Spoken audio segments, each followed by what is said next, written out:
All right. All right, welcome everyone. It is the 2025 QRFFL bracket reveal show. All through the year, everyone had a chance to win until tonight, where we'll learn the 8 teams, which we already know, who will be competing for the Quail this year, and we'll learn the 8 teams that will be competing to avoid the Vortex. I am joined here today by my co-host, who's always prepared, Jordan Reynolds, What's up? the 1 seed, Cole Partington, Let's go. and the 2 seed, Andrew Elverman. Hello, guys. Glad to be here. So some quick housekeeping before we get started. How this works is, as everyone should know, maybe some of you haven't made the playoffs, but the 1 and 2 seeds get to select their first round opponents in the order. So Cole will select first, and then Andrew will select second. The remaining teams will be seeded based on traditional seeding, so highest will play lowest. And then that will be the seeding for the first round, and then the second round we will reseed. This is similar to the Vortex bracket where it will also reseed after the second round without selections. So without further ado, let's hop into it. You can see here in our bracket, the 1 seed is Cole, hit you with the Rico, his star player Rico Dowdle, in the 1 seed 11-3 alone, and he has the first selection of his opponent. So Cole, take it away. All right. It's an honor to be the number one seed this year. I've been a basement dweller for a little while, so it feels good to even just make the playoffs. And this was not an easy choice. I went through each team, and honestly, we have a lot of pretty good teams, but no real great team this year, I feel like. So it was kind of tough to pick one. Thought about the league average. There's just too much risk there, though. There is. It's just you can't come back from that. I would probably have to leave the league, honestly. If I Yeah. chose the average and lost to it, like it would be devastating. So they were marked out, and then Mitch's team caught my eye for a couple good reasons for me. He's got some injury issues going on. So with that being said, I will be playing Mitch Hafley and his Della Crochet Memorial Midgets in the first Wow. round. Yeah, a once powerhouse of the league, Mitch, with kind of a mediocre year this year. So there we see the 7 seed on that line. I think that's one of the two choices. Mitch's team is. I'm looking at his roster now. He doesn't have a quarterback listed. He has JJ McCarthy on his roster, which I find very interesting. Just very interesting stuff. I think Uh, 3 quarterbacks on his bench right now. yeah, and Like he's just none in the starting spot. I don't know if you have 3 quarterbacks, you don't even have one. Yeah, Jordan, any thoughts on this matchup? Yeah, and I mean, one of the quarterbacks isn't even Shador Sanders, so that's crazy. So, but yeah, no, that makes sense. Drake London being out is huge. Kyron can find the end zone a couple times. Jay Jettas has kind of been lost all year. Yeah, I think that's a pretty good selection, and I agree, Cole. I was saying this earlier. There's no way you can take an L to the league average. You just got to avoid that at all costs. I feel bad for whoever has that draw in the first round, and we'll see. Delhi might choose the league average, And we'll but see. yeah. Cool. Do you have any words for Mitch personally as your competitor that you've selected? You've decided he's the guy you can beat. Yeah, I mean, Mitch, as Blake said, you usually are pretty good, but this year I feel like you're down a little bit. So we'll see if you can pick up your game in the playoffs. But I think there's only room for one engaged owner in the playoffs, and I think it's gonna be me. So we'll find out after this week, though. There's more Shout and out, more Mitch. engaged owners by the day. But yeah, Yeah, yeah. Congrats to Mitch. Yeah, that's a great point. And congrats to Mitch on a heroic Monday night victory with his 4 points from Keenan Allen. That was the most impressive thing I saw to Mitch this week. So yeah, this is a huge week. yeah. All right, let's move on to our number 2 seed, Andrew Alverman, who I didn't know if I'd ever see him on this show. So Andrew, uh, maybe start with talking us through your season. Yeah, of course. You know, it all started at the draft. I got like 2 really good value picks in Jukins and Williams, you know, and people laugh at me all the time when I make my picks, and sometimes I believe them. And like this year, it just worked out. Okay, that's number one value picks of the draft for me. Okay, People thought Judkins was gonna be in jail. You yes, knew. yes, I'm gonna go Look who's shake his laughing hand. now, right, Delhi? Look who's laughing. Yeah, The rest of exactly. the league. I agree, and I'm gonna go to this Browns game and shake his hand. Hopefully, say like, great job this season. Tell him, hi, Mr. Judkins. I would like to shake your hand. Yes, exactly. Okay, so Would that that's game number be one. Would Okay. that game be the finals if Delhi somehow made it to the finals? That'd be the semis. Uh, Gotcha. That's my number one point. Just great draft. You know, couldn't ask for a better draft. Got really good value picks. And second thing, which I've been, I've got a ritual now. I knock on wood like every time I think about it because it's just a horrible thought. Injuries. I have had very little injuries this year. Every time I just knock on a little wood because like that's what's killing Mitch's team. The Vultures are circling Mitch's team right now because of injuries. So having an injury-free team because it's a 16-person, 16-team league. If you have an injury, you're done basically. Your best guy goes. And I got a little worried, my guy St. Brown got injured, but he's back this week, But yeah, very little injuries. So those are the two keys to my success this year. Okay.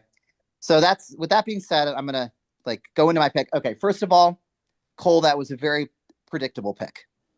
Thank you. Okay. I might not have, I was researching last night. I might not have expected you to pick that last night because it was like, was London going to be in? Was Daniels going to be in? One of those two? I don't know. That could have tipped the tide, right? And could have been a harder team to play. Okay. So, the league average is obvious. It's tough. To get beat by a robot essentially is very tough. So the two, and that's the other scary thing about Cole's team, Cole versus Mitch, right? Cole got in, the league average got in. What's the difference between the league average? Mitch got in and the league average got in. What's the difference between those two teams? Mitch has heart, Mm-hmm. The league average is soulless. It, in fact, has to consume people's souls in order to survive. Sure. It's consumed quite a few this year. Exactly. So we'll see what happens in the playoffs, whether that matters. But anyways, okay. So the two human teams I was looking at playing were going to be Mitch's team. Also, Mitch just got engaged too, which congratulations. That could power him into the playoffs here. And Spencer's team. Okay. Those were the two teams I was considering. One more thing about Mitch's team. Justin Jefferson. He's the big factor. Okay. He hasn't done anything this season, but he's playing, I believe, Dallas this week, which is the 32nd. Ranked 32nd. So he could go off, right? Mm-hmm. If he goes off, that's trouble for Cole. So that was the big thing for his team. Anyways, okay. So let me see my notes. Sorry, I'm just scrolling here. Okay. The other thing I was afraid of was Blake's team. Scary team. Blake's got Christian McCaffrey and Josh Allen. That's a fearful combination. That can strike fear into any opponent. Those two going off. Okay, I don't like that. So I'm going to stay away from Blake's team. Okay. I think that's a wise decision. Okay. And then also Kyle Pitts, I think, is on Mitch's team. He'll probably play this week. So that'll be good for him. Okay. Anyways, okay. I believe this is Spencer's team. The Lemonades, right? Yes, that is Spencer's team. The Shakalicious Lemonades. So he's got Lamar, Swift, DK, Montaguy, right? What does that say? Monangai? Monangai. Okay. Starting two Bears running backs at the same time. Yes, I saw that. Two Bears running backs. Feels like it could limit the upside for him there. And those four guys I just mentioned, Lamar, Swift, DK, and Monangai or whatever. Yep, Monangai. Have been pretty inconsistent this year.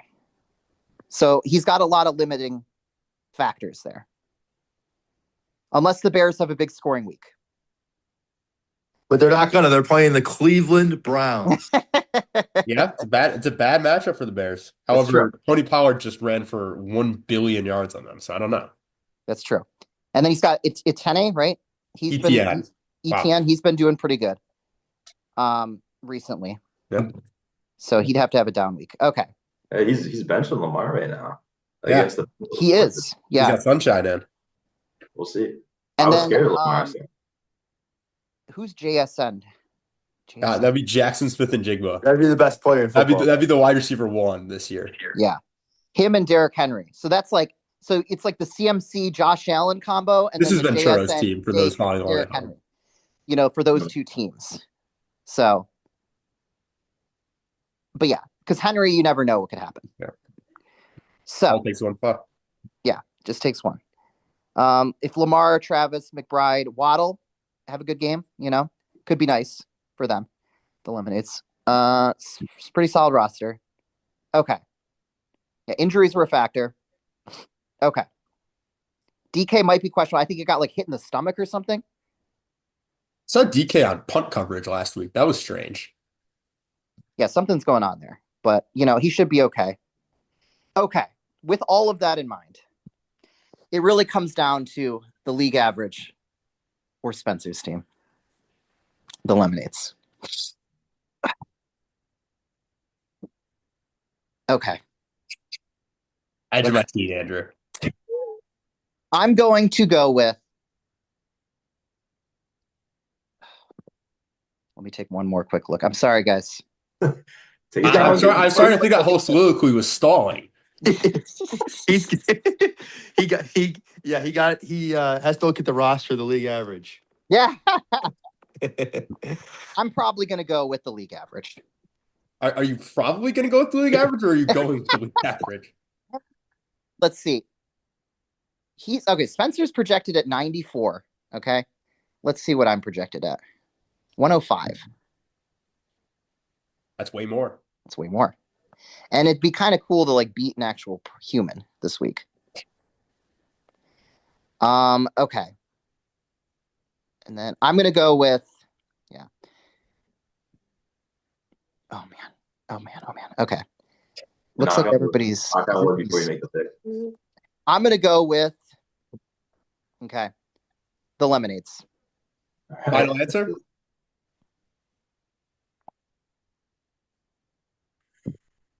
Take that as a yes. All right. Yes. Lemonades. The Lemonades. Let's do this.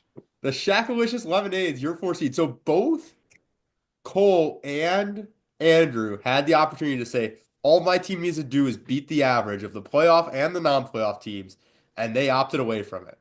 I for one, am shocked. I think the league average is clearly who you want to play. You trust in your guys. You just say, I got to go get 90 points. But Blake, you got to play a robot, dude. I think it's a lot of fear being shown by the two top seeds. There's a lot of intimidation. I mean, just okay. You know what I was doing just then? I was looking at everybody's like projections, and everybody's looks like they're projected to get over 100. Even the Cavs? Okay, I was looking at the playoffs. The playoffs. Yeah, but the That's other true. ones Everybody's count. the bottom dwellers. Yes. You're right. That's true. The bottom dwellers. I maintain my choice. All right. Well, there we go. So there's our 2 selections. So then that allows us to release the rest of the bracket. So your 3 seed is none other than the team that I think a lot of people thought would have been the 1 seed for a lot of the year, the Venmo Me's, a team that had an unbelievable draft with Jonathan Taylor, Emeka Ibuka, Puka Nacua, added CeeDee Lamb, but has been a little bit shaky as of late. Ibuka has not been good. Jonathan Taylor slowing down. No real quarterback or tight end here, but I think he's going to be happy when he sees he's going up against the league average, who slipped in as the 8th seed. I will say the one factor is here, this team is specifically built to consume Brian's soul, so that might be a problem. And then our final matchup, we have yours truly, Chucheko's Crime Family, the 5 seed, which, having an okay season. Josh Allen, Christian McCaffrey, we just hope that comes together. Playing against the team that I think Deli rightfully said is a bit similar boom bust with Mr. Boston's letdown with that JSN and Derrick Henry combo. Yeah. So this here is your bracket. It will reseed after we're done. But anyone have any immediate thoughts here? I think it's really anyone's game. Yeah, I would say that the league average is definitely going to have their way with the Venmo Me's. The Venmo Me's have been an irrelevant team basically since, I don't know, week 10. I mean, I kind of forgot they even existed. So league average is going to have their way with them. So the Venmo Me's scored 89, 90, and 64 in the last 3 weeks. That's all games where 2 of the last 3 weeks, certainly they would have lost the league average. So that's not really what you want to see going in. No, and he lost to the Cavs, even worse. That's an even worse part of it in the last week. So, it's the tough look for the Venmo me's. Yeah. Well, we'll be seeing this all the way through.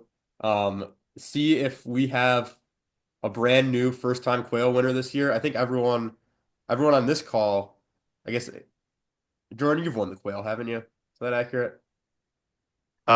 Yes, I technically have But other than that, I in think the old school days against Kyle O'Day in a rock fight. Cole, have you won I, it? Cole's won it, yeah, right? 4 years ago, Yeah, 5 years ago. Cole's won it. I think that was So the last time I was in the playoffs, though. So yeah.